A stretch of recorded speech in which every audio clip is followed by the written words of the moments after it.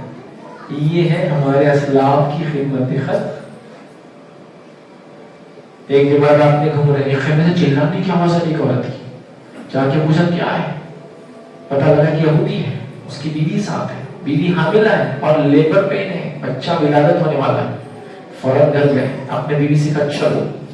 بیوی گئی اندر خیمے میں اور ڈلیوری میں مدد کرنے لگی۔ یہ یہودی باہر بیٹھا ہے اور کہہ رہا ہے اللہ عمر کو دیکھیں گا، بہت ظالم انسان ہے، بہت خطرناک آدمی ہے، یہ کر کے رکھا، میرے حالات ایسے ہو گئے، میری بیوی کو یہ ہو رہا ہے۔ آپ سن رہے ہیں اور برداشت کر رہے ہیں۔ جب بچہ پیدا ہو گیا تو روایت میں آتا ان کی بیوی نے اندر سے آواز دی، اے امیر المومنین مبارک ہو، آپ کے ساتھی کو لڑکا ہوا ہے۔ یہ سنتے یہودی کی پیر کے نیچے زمین نکل گئی، اے امیر المومنین۔ وہ عمر کو غلط بول رہا ہے اور عمر ہی اس کے سامنے بیٹھے ہیں۔ عمر کی بیوی اس عورت کی ولادت میں مدد کر رہی ہے۔ آپ سوچو آپ کے علاقے کا کونسلر اپنی بیوی کو لا کے آپ کے گھر کا کام کرنے دیں گا؟ عمر اپنے زمانے کے 32 ملکوں کا اکیلا حاکم ہے، 32 کنٹریز تھے آپ کی حکومت میں، 32 ملکوں کا ایک پریزیڈنٹ عمر بن خطاب۔ ان کی بیوی ہے کہ وہ کام کر رہے جو زمانے میں غلام کرتے تھے۔ یہ ہمارے اسلاف ہے۔ تو خدمت خلق میں اپنے دل سے نہیں بول رہا ہوں، یہ اللہ کے رسول کے بعد سب سے افضل انسان ابوبکر کا بھی شیوا طریقہ تھا اور عمر رضی اللہ کا بھی تھا۔ ایک بات ابوبکر کا بھی سنا دیتا ہوں، سب سے افضل بشر انسانیت میں انبیاء اور رسولوں کی بات۔ ابوبکر صدیق رضی اللہ عنہ اٹھتے ہیں، گھر سے نکلتے ہیں، مدینے کے باہر جاتے ہیں، ایک گھر میں داخل ہوتے ہیں۔ ابوبکر صدیق رضی اللہ عنہ خلیفہ ابی بکر اور ان کا کمپیٹیٹر، ان کے نقش قدم پہ ان کے مقابلے میں عمل کرنے والی دوسری شخصیت کون تھی؟ جو نبی اکرم صلی اللہ علیہ وسلم کے زمانے میں بھی ان سے کمپیٹ کر رہے تھے کہ مجھے ابوبکر سے آگے بڑھنا ہے اور ان کی زندگی ہے۔ کون ہے وہ؟ عمر بن خطاب۔ تو انہوں نے دیکھا کہ ابوبکر رات میں کہیں جاتے ہیں تو میں تو پیچھے نہیں رہ سکتا ہوں، چلے روز ابوبکر رات میں گھر میں جا رہے ہیں، کچھ تو بھی بڑا کام کر رہے نیکی کا، میں تو چھوڑوں گا نہیں اس کام کو۔ پھر کیا ہوا؟ ایک دن ابوبکر صدیق اندر گئے، نکلے اور چلے گئے۔ ان کے جانے کے بعد یہ داخل ہوئے۔ جب اندر گئے تو دیکھا ایک بوڑھی عورت ہے اور اندھی ہے، نابینا ہے۔ تو جا کر پوچھا ہے مائی کون تھا یہ آدمی جو آتا ہے؟ تو بڑا اچھا لڑکا ہے، کیونکہ اندھی تھی نا، اس کو معلوم نہیں ہے کون ہے، اور یہ بھی نہیں معلوم کہ امیر المومنین ہے۔ اور ابوبکر صدیق کی ہی یہ خصوصیت ہے، ان کو یہ ٹائٹل ملا ہے، یاد رکھیں، خلیفۃ الرسول، رسول کے بعد آنے والا۔ اس کے بعد سب کو ملا امیر المومنین، حضرت عمر کو امیر المومنین کہتے تھے، ان کو خلیفۃ الرسول، رسول کے بعد آنے والا کہتے تھے۔ نہیں معلوم، کوئی نوجوان ہے بیچارہ، آتا ہے کھانا بنا دیتا ہے، کبھی مجھے کھلا دیتا ہے اور میرا پیشاب پیخانہ بھی صاف کر دیتا ہے، تو دکھتا نہیں ہے نا، میں چل بھی نہیں سکتی ہوں، اور میرے شوہر اور بچے جنگ میں شہید ہو گئے، سب کوئی بھی نہیں کرا۔ دیکھیے ابوبکر صدیق، عورت کی خدمت، پیشاب پیخانہ صاف کرنا، کھانا کھلانا۔ ابوبکر صدیق پوری زندگی کرتے رہے، 2 سال کی ان کی حکومت رہی، مطلب خلیفہ انتقال ہوا، ان کے انتقال کے بعد حضرت عمر جو خلیفہ بنے، یہ کام کرنے لگے اس عورت کے مرنے تک۔ اس کو انہوں نے بھی نہیں بولا کہ میں خلیفہ ہوں، وہ خلیفہ چلے گئے، خدمت کر دی کرے۔ تو یہ ہمارے اسلاف کا طریقہ ہے، یہ کسی جماعت کا طریقہ نہیں ہے، یہ ہم سب مسلمانوں کا طریقہ ہونا چاہیے، تبھی تو قومیں محبت کریں گے۔ آخری پوائنٹ یاد رکھیں جو ہم کو کرنا ہے، 10واں، صبر سے کام لینا ہے۔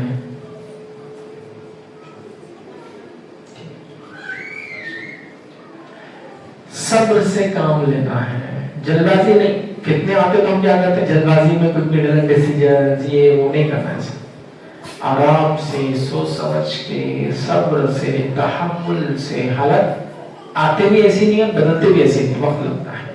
صبر کا دامن نہیں چھوڑنا کبھی بھی۔ کتنے آتے ہیں تو بہت ٹیسٹ ہوتا ہے، ہم سے پہلے لوگوں کیسے اصحاب اخدود بھی دیکھی، زندہ آگ میں ڈال دیا گیا، کیسی کیسی لوگوں نے قربانیاں دی، عجیب اور غریب قربانی۔ ایک واقعہ میں آپ کو سناتا ہوں، حسن روایت ہے، یاد رکھیے، اس کے صحت میں کوئی کلام نہیں، حسن درجے کی روایت ہے۔ کیا روایت ہے وہاں؟ لوگوں نے کیسی قربانی دی، عورت کی قربانی، اس لیے میں خاص سنا رہا ہوں، باقی قربانی آپ نے بہت سنی ہوں گی۔ اللہ کے رسول صلی اللہ علیہ وسلم معراج پر جا رہے ہیں، روایت میں الفاظ ہے آپ صلی اللہ علیہ وسلم نے خوشبو سونگی جب آپ سفر پہ جا رہے تھے.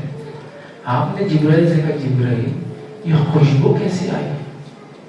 تو کہا اللہ کے رسول یہ فرعون کی بیٹی کی کنگھی کرنے والے کی قبر سے آنے والی خوشبو ہے، اس میں اس کے بچے بھی دفن ہیں. تو کہا یہ فرعون کی بیٹی کی کنگھی کرنے والی کون تھی؟ تو فرعون کو ابتدائی دور میں اولاد نہیں تھی، لیکن بعد میں اولاد بھی اس کو پیدا کی. اس کی ایک بیٹی تھی، ایک اور اس کی کنگھی کرتی تھی. کنگھی کرتے کرتے کنگھی اس کے ہاتھ سے چھوٹ گئی، تو اس نے کنگھی جب گری اٹھاتے وقت کہا بسم اللہ. اس کی بیٹی نے کہا کیا میرے والد کا نام لے رہی ہوں فرعون کے نام سے؟ تو کہا نہیں. تو کہا کون ہے تمہارا معبود اس کے علاوہ؟ تو کہا اللہ. اس نے ایمان چھپا رکھا تھا لیکن وہ نکل گیا. وہ کنگھی اٹھاتے ہوتا ہے ایک آدمی کو عادت ہو جاتی ہے اللہ اکبر کچھ دیکھا تھا بسم اللہ بچہ گرا تو بولتے نا اس نے بول دیا. پیچھے نہیں ہٹی، اس کو لگا اب تو بات کھل ہی گئی ہے، بول اب کیا کریں گے. تو کہا نہیں فرعون نہیں، اللہ جو میرا اور تیرا رب ہے. تو کہا میرے باپ کے علاوہ بھی تو کسی کو رب مانتی؟ تو کہا میں یہ بات اپنے باپ سے بول دوں گی. کہا بول دو. فرعون نے اس کو بلایا، کہا میرے علاوہ بھی کوئی رب ہے؟ کہا ہاں اللہ. اب بہت سخت سزا دوں گا یہ حرکت تم نے کی، تم فساد مچا رہی ہو زمین پر، میں الہ ہوں یہاں. کہا نہیں. کہا اس کے بچوں کو لاؤ. اس کے بچے لائے، کتنے حدیث میں نہیں، لیکن ایک دودھ پیتا بچہ بھی تھا اس میں. 5 کے قریب بچے جو اس عمر میں بولے جس عمر میں بچے بولتے نہیں. ایک میں اختلاف ہے، 4 ثابت حدیث کے اندر. اب وقت نہیں میرا پورا لیکچر اس پہ. 5 بچے جو بچپن میں بولے، 3 تو واضح حدیث میں لیکن یہ 2 بھی ہے اس کے الگ سے. تو کہا ایک الاؤ لگاؤ اور ایک لوہے کا یا تانبے کا ایک بیل تھا بنایا گیا، اس کے نیچے آگ لگائی گئی. پہلے زمانے میں سردنے کا طریقہ تھا، لوہے کے بیل میں انسان کو ڈالتے تھے جسے آگ لگاتا تھا، پھر وہ چیختا تو باہر بیل کے منہ میں سے آواز آتی ہے، لوگ تڑپ تڑپ کے مارتے. تو کہا لگاؤ. کہا ابھی بھی سمجھ جاؤ. کہتے میرا کوئی اللہ نہیں. تو کہا نہیں. تو کہا اس کے بچوں سے شروع کرو، اس کو مت سزا دو پہلے، ہو سکتا ہے ایمان سے پھر جائے. تو کہا جو کرنا ہے کرو، میں چاہتی ہوں بس تم ایک وعدہ کرو فرعون مجھ سے. کہا کیا؟ تو کہا جب ہم سب مر جائیں گے جل جائیں گے نا، ہم کو ایک ساتھ دفن کرنا کفن کے اندر. تو کہا ٹھیک ہے اتنا کر دیں گے ہم. اس کا ایک بچہ ڈالا گیا، ایمان سے نہیں پھرے، بچہ چلا چلا کے جل کے مر گیا. دوسرا ڈالا نہیں پھرے، کتنے تھے ہم سارے بچے ڈال دیے. آخری بچہ جو اس کے سینے سے لگا تھا، جب اس کی باری آئی تو اس نے دل میں سوچا بچے کو بچانے کے لیے کچھ بول دوں کیا جھوٹ. بچے نے کہا ماں تو حق پر ہے. اس کے بچے کے ساتھ جلا دیا. ان سب کو فرعون نے ایک کفن میں ڈال کے دفنا دیا، جس کی خوشبو اللہ کے رسول نے معراج کے سفر میں سنی. کیا قربانی ہے، کیا صبر ہے ایمان کے خاطر. تو بہرحال صبر کریں، تحمل رکھیں، جلد بازی تو بالکل نہیں کرنا. ہوتا ہے نا مثال کو فتنہ آ گیا، میں ڈاکیومنٹ لا کے دوں، جلد بازی میں بولے اس میں نام بدل دیں گے تو سب ایک جیسے لیں گے، پتہ چلا اس میں نام بدل دوسروں ویسا نہیں تھا، نیا تماشا. صبر، تحمل، مشورہ، فیلڈ کے ماہر لوگوں کے پاس جانا، پوچھنا ان سے، گائیڈنس دینا، ایسا کرنا ڈیسیژن لے لیا. صبر صبر صبر کے ساتھ، صبر اور تحمل کے ساتھ، جلد بازی نہ کرتے ہوئے، نا امید نہ ہوتے ہوئے، منصوبہ بناتے ہوئے فتنے کے خلاف پلاننگ کرنا چاہیے. صبر کے ساتھ، چونکہ صبر کے ساتھ بہت ساری چیزیں تھے. اللہ رب العزت نے قرآن میں فرمایا کہ اللہ سے مدد طلب کرو، کس کے ذریعے؟ صبر و صلاۃ، صبر اور نماز کے ذریعے. صبر بڑی اہم چیز ہے. صبر کے تعلق سے علماء لکھتے ہیں 2 عظیم نعمت اللہ نے جس کو دے دی، بڑی نعمت دے دی، الصبر والشکر. 2 عظیم نعمت، ایک صبر اور دوسرا شکر. اور دونوں کی خاصیت یہ ایک رہا تو دوسرا رہتا، دوسرا رہا تو پہلا رہتا ہے، تو دونوں ایک ساتھ چلے جاتے تھے. اور دونوں 2 رہے تو وہ ساتھ رہتے. ایک نکلا سب نکلا تو شکر چلا جاتا، پھر شکر چھوڑ دیا تو صبر پیچھے چلا جاتا. پھر بڑی عظیم نعمت ہے. ٹھیک ہے، صبر کے ساتھ ہم کام کریں. تو یہی چند اہم باتیں تھیں، 10 نکات تھے. فتنوں کے دور میں ہمیں کیا کرنا چاہیے، کیسا رویہ ہمارا ہونا چاہیے، میں نے رکھنے کی کوشش کی. امید کرتا ہوں کہ کچھ نہ کچھ باتیں آئی ہوں گی جس سے کچھ نہ کچھ سیکھنے کو ہمیں ملا ہوگا. ہمیں چاہیے ہم جو ہے ایسے حالات جن حالات ہم جو پہ آ رہے ہیں آتے رہیں گے، ان حالات کے لیے، فتنوں کے لیے ہم ان اعمال کے ذریعے اس کا دفاع کریں، تاکہ انشاءاللہ جیسے بہترین دنیا کی زندگی ہم تاکہ ہماری آنے والی نسلیں بہترین دنیا کی زندگی دے اور آخرت میں تو کامیابی انہی لوگوں کے لیے جو ایمان کے ساتھ دنیا کے اندر اپنی زندگی گزار کے آئے ہوں گے. اسی کو اپنی بات میں ختم کروں گا. اللہ رب العزت سے دعا ہے کہ اللہ سبحانہ وتعالیٰ ہم تمام کو ہر فتنے سے محفوظ رکھے. اللہ سبحانہ وتعالیٰ ہر فتنے سے نکلنے کا ذریعہ عطا فرمائے. اللہ رب العزت ہمیں قوموں کے لیے پھر سے اہم مقام یہ مرتبے والا بنا دے. اللہ رب العزت ہم کو انسانیت کے نفع بخش بنا دے. اللہ سبحانہ تعالیٰ جو مقصد کے لیے ہمیں دنیا میں بھیجا ہے اس مقصد کو پورا کرنے کی توفیق عطا فرمائے اور جب تک زندہ رکھے اسلام و ایمان پر زندہ رکھے. خاتمہ ایمان پر ہو. آخر دعوانا الحمدللہ رب العالمین. سبحان ربک رب العزت عما یصفون والسلام علی المرسلین والحمدللہ رب العالمین.